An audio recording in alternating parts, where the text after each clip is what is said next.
बिन तड़पे जवन गुजरे उदीन न होला। बिन तड़पे जवन गुजरे उदीन न होला। कितना बदल गयो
कि ऐसन रात न बितल जाए बरसात न भइल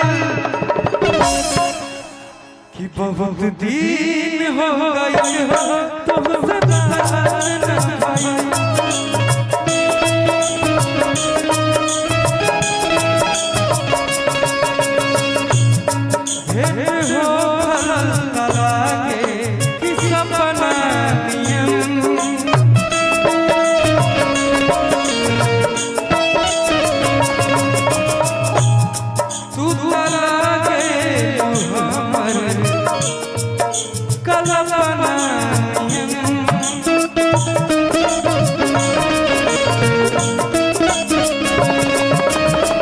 जब तुम मिली थी बाजार पगला गया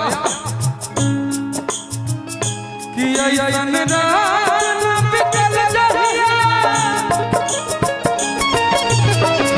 ऐसा कोई रात नहीं बीता जो बर्बाद नहीं हुआ। जब प्यार करता है जिन लोगों को बहुत ज्यादा पता हो, तकिया बिछौना सब भीग जाता है और तुम भी बहुत तकिया बिछौना भीगाई हो। तोरो रिकॉर्ड हमरा पता बाबा, लेकिन प्यार में होता है पगली। अभी मत रो रे कि ऐसन रात न बितल जाए बरसात न भइल बहुत दिन हो गए हो तुमसे बात न भइल।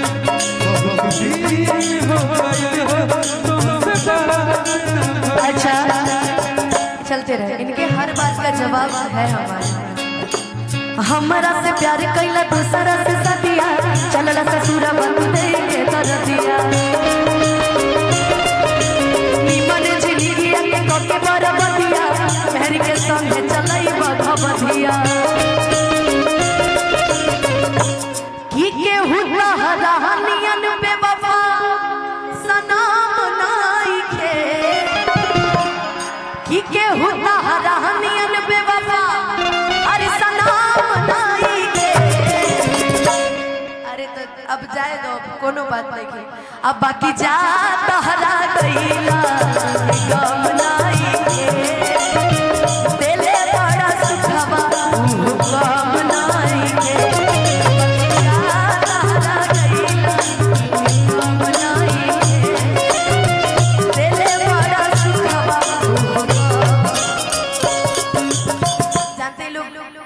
से हल्ला क्यों किए हैं? क्योंकि मैंने गाया है कि हमारा से प्यार कैला दोसरा से सदिया चलला ससुरा बतू दे के दरदिया। निमने जिंदगिया के कके बरबदिया।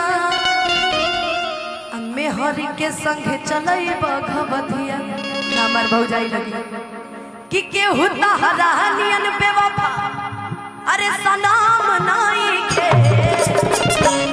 अब बाकी चाचा तहरा कैला के गम नाई के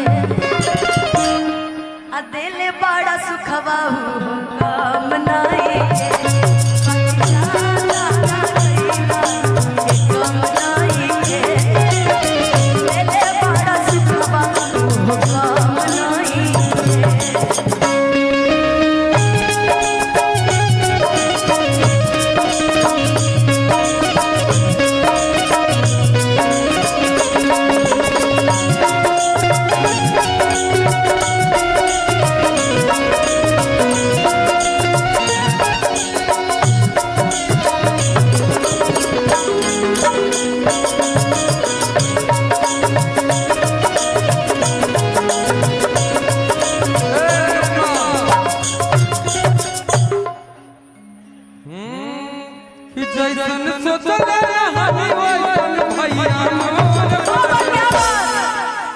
पप्पू भैया के लिए है, पप्पू यादव भैया के लिए इतना बड़ा कार्यक्रम कराते हैं, लगातार कार्यक्रम।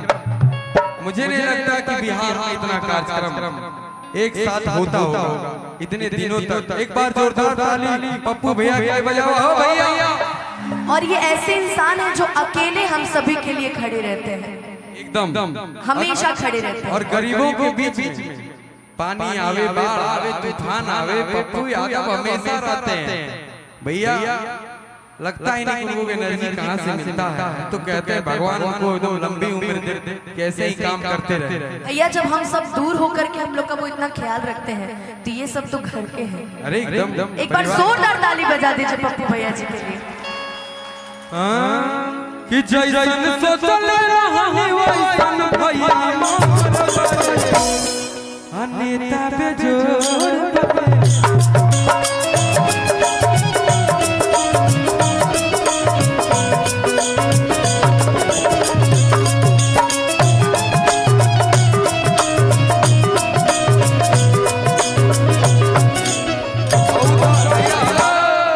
ये तो घर के बेटा है, ये तो घरे है उनका।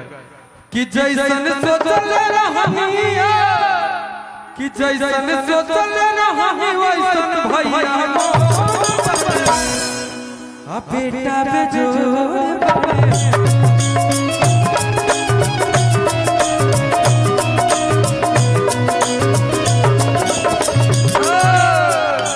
कि तोरा बिना दुनिया बिरान लागे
गोरी रे